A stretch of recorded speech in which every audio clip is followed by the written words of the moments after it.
Guess we're not working on the van today, huh?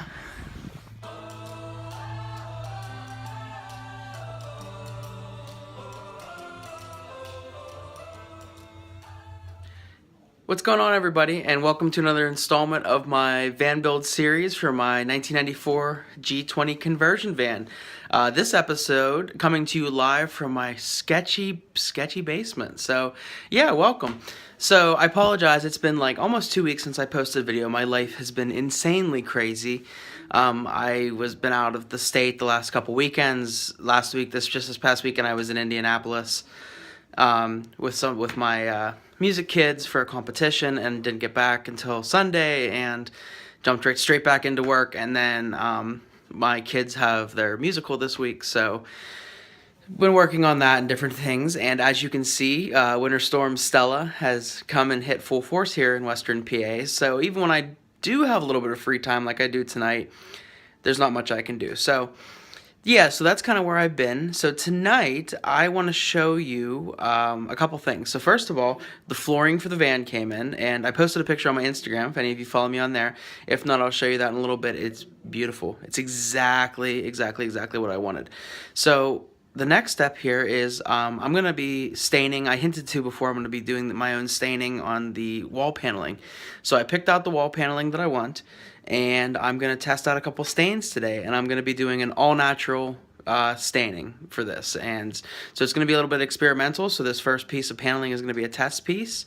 So yeah, let's get to mixing up the stain, and then that's going to have to sit for a little while. So let's get the stain mixed up, and we'll go. Okay, so for this test run, I'm going to be making 4 different shades of stain that are all within the color palette I'm looking at. So my floors are, primary color, my floors are kind of a grayish charcoal with some brown through them.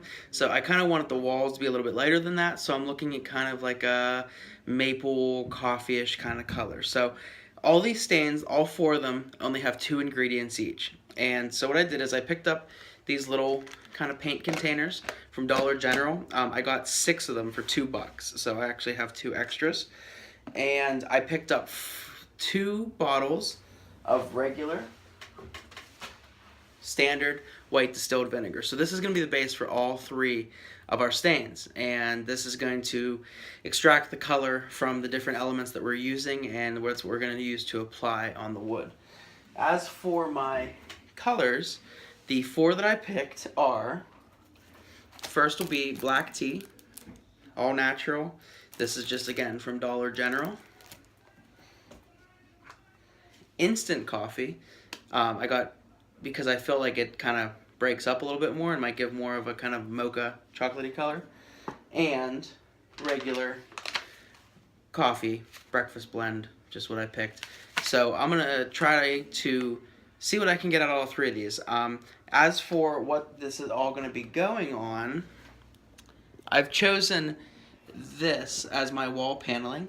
This is an 8-foot by 6-foot piece of tongue and groove wall paneling in light white pine. And I picked this up at Lowe's. I think if you saw my last video, it was me trying to find stuff at Lowe's. Got this at Lowe's. I think it was $4.50 or something like that. And I figure it would take about, I don't know, maybe 20 of these to finish the walls. So still, you know, for $100 to do all the walls, that's not too bad. So let me show you how to mix this stain up, and then we'll go from there. Okay, so one thing I did leave out is my 4th color is, this is steel wool, 4O steel wool, and vinegar mixed together. The ratio on this one is different than the ratio for what the rest of these are. The recipe I'm going to be showing you, this is just has to be enough to cover the steel wool. So this has been soaking for 6 days now. So this has been in here for 6 days. So we'll get back to this one though. Alright, so let's get started. So the first one I'm going to mix up here is the coffee. And like I said, I just got this breakfast blend coffee from Dollar Tree. The recipe for all 3 of these is 1 part pigment and 2 parts of the white vinegar. So I'm just going to eyeball this. I'm going to try for about a half of a cup. So this is just a test batch. So that's about a half a cup. We'll seal that up. Okay. And I have about a cup of vinegar here left over from whenever I mixed up the steel wool batch. So I'm going to pour this entire cup of vinegar into the coffee grounds, like so. Okay.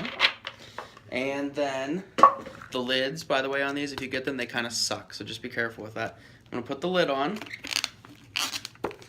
and just swirl that around to get it incorporated. It doesn't have to be perfect. If you hear anything, both of my cats are like freaking out while I'm in their basement. Okay, so I got that all incorporated, mixed in, and there it is. So I'm going to leave these all sit for an hour, and I'm going to mix up the other batches now, leave everything sit for an hour, and then we'll get back to the next step. So I'm going to take care of that now. Okay, so I have all 4 of the test batches prepared. So I have the instant coffee, the black tea, the regular coffee, and the steel wool and vinegar that's been sitting for 6 days. I'm really excited to see what this one looks like. So I'm gonna let these steep for probably about 90 minutes. I'm gonna let them go, and in the meantime, I am gonna get my board all prepared. Okay, so it's been about an hour, maybe an hour and 15 minutes since I mixed up the stains, and while I was gone, I took some time and with a medium grit sandpaper, I gave this a nice liberal sanding, making sure to definitely get in the groove here because that's the most unfinished part of these decorative tongue and groove. So I got this all sanded down and cleaned up. So I'm still going to let the stains sit for another about half hour, 45 minutes to continue to pull the pigments out. But before that, there's different options you have. In a regular stain, you're going to have some sort of an oil-based or something to open up the grains of the wood. And I want to keep this natural. I don't want an oily feeling on the walls. And plus, I don't know how that's going to hold up as far as weather resistance, as cold and hot and things. Anyways, so what I did is with the same black tea that I used for the stain, I brewed up an extra strong cup of it. So there's about 8 tea bags in here. And what I'm going to do is I have a foam brush here. I'm going to give a liberal single coat to this entire board, and that's going to open up all the pores and all the grain of the wood and allow it to take in that stain a little better. So I'm going to do that now. And then once I'm finished here, I'm going to wait about another half hour, and then we'll get to staining. Okay, so I put a coat of the black tea on the board, and the lighting's really bad down here, but I don't know if you can see how the grain is starting to really pop out in the wood. It's giving it a nice contrast from that light dustiness that was on there. So, Patty, what are you doing, Patty? So what I'm going to do now is I'm going to give it another about 40 minutes and let this dry completely. It should dry pretty quickly. My basement's nice and dry. So I'm going to give about 40 minutes to dry, and then when I come back, I'm going to strain the steel wool stain and the coffee, and then we'll get to putting it on here. So we'll be back. All right, everybody. So since I put the tea on the board, it's been about 45 minutes. In the spare time, I filtered out. There's a cat, Patricia. I filtered out. There's the 4 coffee, instant coffee, steel wool, and tea. Filtered all 4 of those out. They're ready to go. And I also labeled, taped out so I can see what the original color was under the tape, and then I labeled what each segment would be, and I measured the board out into 4 2-foot segments. So yeah, the steel wool, that's actually a chemical reaction. Hold on, let me get my cat out of the steel wool stand. Get out of there. That's actually a chemical reaction, an oxidation of the wood. So I'm going to start with that first. And then we're going to work our way from that, then through the dark, or at least what I predict is going to be the darkest to the lightest. So we're going to go steel wool, coffee, instant coffee, tea. So let's give it a shot.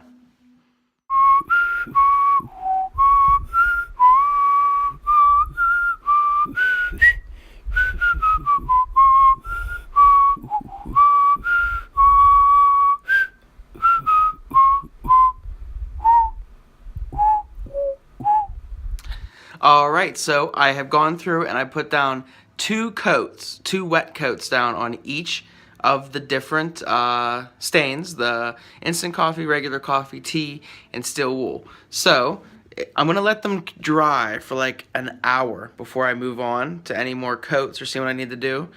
But on first glance, see, that's the tea down there, and then that's the instant coffee, a little bit darker, and then this is the coffee.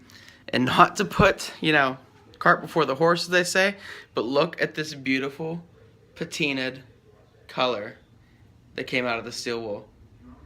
That's freaking amazing. It looks so good. So I'm gonna go now. I'm gonna let this all sit for a while and then come back and check on it. So see you soon. Alright guys, so it's been about 90 minutes since I put all the stains on. I just came down to check on them and they're still really damp. I think with me putting that layer of tea on there, that really opened up the wood, and it really soaked in a lot of the vinegar stains. So I'm going to leave it here. I will post some pictures on my Instagram. There's already one on there of it semi-done. So I'll post some pictures on my Instagram once I get this done. I do have an all-natural polyurethane clear coat that I'm going to put on hopefully tomorrow. Once this is all nice and completely bone dry, just to keep it that way. So before I go though, this steel wool oxidation stain looks freaking amazing. Look at that. It's like, it kept the browns of the wood and it brought out the grain with that like gray color to it.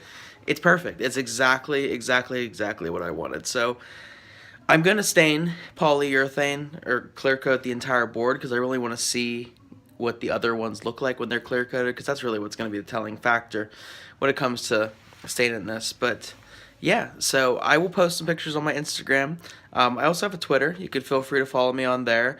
Don't post on there as much. Instagram's really where I'm at as far as updates with my build and updates with my progress and things like that. So anyways, thanks for watching. If this was something you were looking for more information on how to do, I hope this helped. If you have any questions, hit me up. My messaging on here on YouTube doesn't work, so hit me up on Twitter, Instagram, or shoot me a comment, whatever. Just know that my messages, my direct messages on YouTube, I don't know, they don't work. So yeah, if you have any questions on this process, hit me up, drop me a comment, like, subscribe if you like, and I will talk to you all soon. Thanks for watching again, guys. Peace.